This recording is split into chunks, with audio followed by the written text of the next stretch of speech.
So I first met Danny a little over 21 years ago, and at the time he was hosting and producing a show called Remodeling Today, and he came to the production company that I work for and wanted us to improve the look of the show so he could continue to expand the number of stations it was on. And I was the most junior guy on the staff, and I got the meeting because everybody else was busy.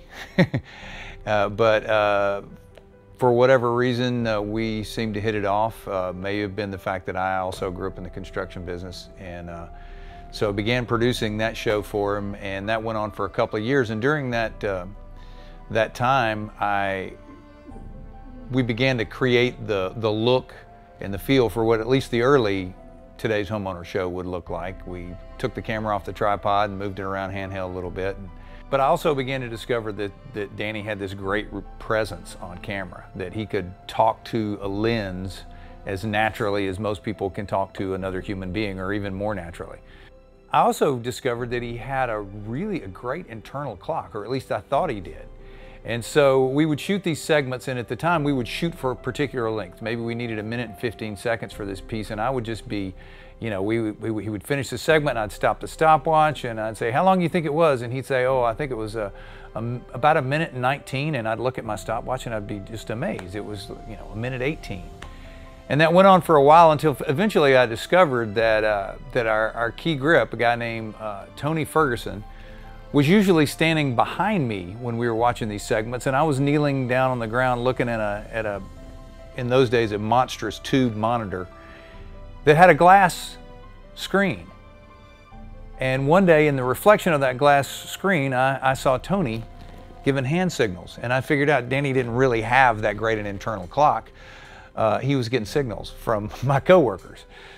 But during the time that we were producing Remodeling Today, he got a call from Today's Homeowner magazine. And so he asked me to go along. We went to New York, met with some of the editorial and publishing staff of the magazine, and worked out the rough framework of the deal for us to partner in a television show that would take on the Today's Homeowner name. And that was the beginning of Today's Homeowner with Danny Lipford.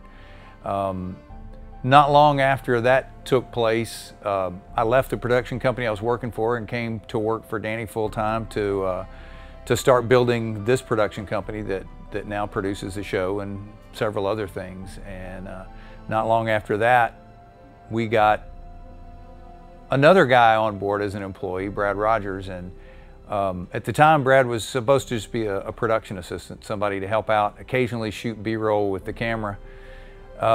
But he eventually became, as Danny still likes to say, the best handheld videographer in North America. I think it's the Western Hemisphere. But it's interesting that setting that stage early on for us to move the camera around and have a handheld camera led to what we have today, the look that we have today, at least in large part. And the show's evolved a lot over the years.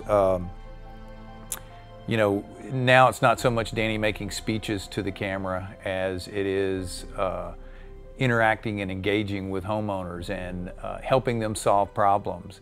And that's really what the intent was all along. We've hopefully just gotten better at, over the years, at doing that in a way that's a little more entertaining and every bit as informative, hopefully, as we were from the outset. But along the way, the cool thing is along the way, we've gotten to meet a lot of great people. We still have a good time. We still get to meet cool homeowners. We still get to do the kinds of things that we love. And hopefully you guys like watching it.